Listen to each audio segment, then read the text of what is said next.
Welcome to Book Talking My Bookshelf. I'm Miss Andrea, and today I want to talk to you about one of my favorite series.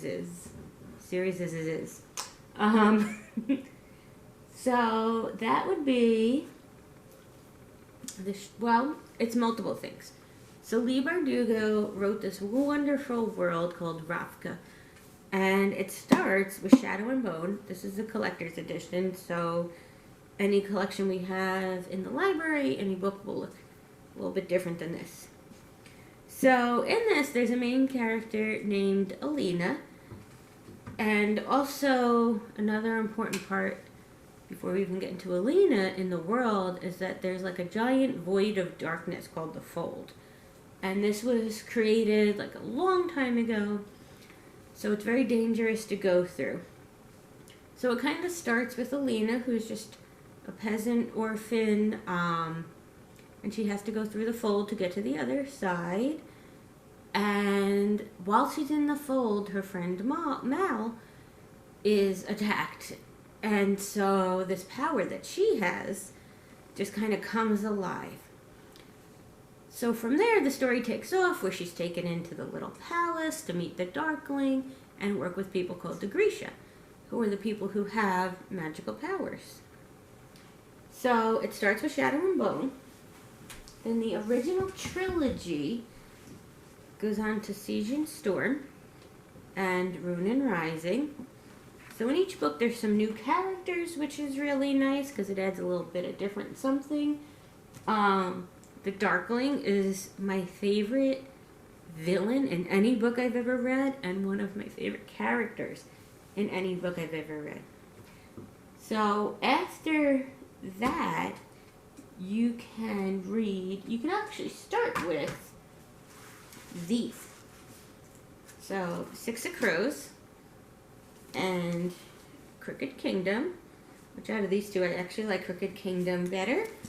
But these are both amazing, and in this one, it's the same world. It's a different part of the world. It's kind of like the slums, and it's called Ketterdam. And this is years later. These books take place, the Six of Crows duology. It's only 2 books. And it revolves around a heist, and it's a whole new set of characters. And it has great representation in it, like the main character, Kaz Brecker.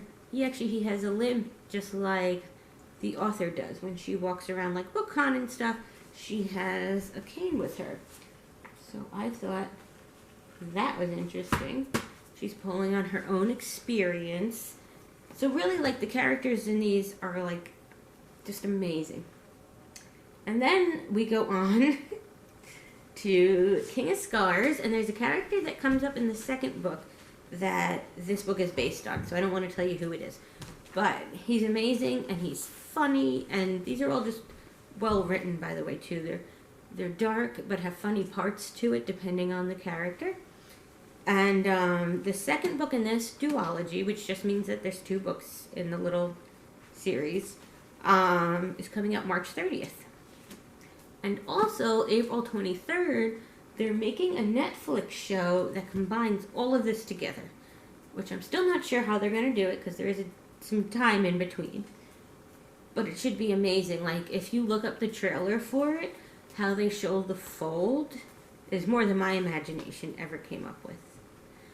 So along with those, there's also some companion books that are really cool. So Alina in the first book has a book with her called The Lives of Saints.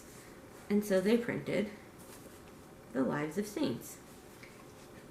So what's also cool about this has really cool illustrations in it. This is all based on Russian folklore, which I love Russian stories. The Russian culture is amazing. And this is they're written like real folklores and folk tales, but they're not. They're just from Leigh Bardugo's own imagination. And this is really cool art that it grows as the story grows. So that's just one. And this is a bunch of different stories, and so is the other one, The Lives of Saints. And I hope you guys give these a chance, especially if you start reading them before April, because then you could really enjoy the Netflix show. If not, I'm sure you could watch the show first and go back to the books. Alright, if you have any questions about it, come into the library, make a browsing appointment, and I'll see you guys soon.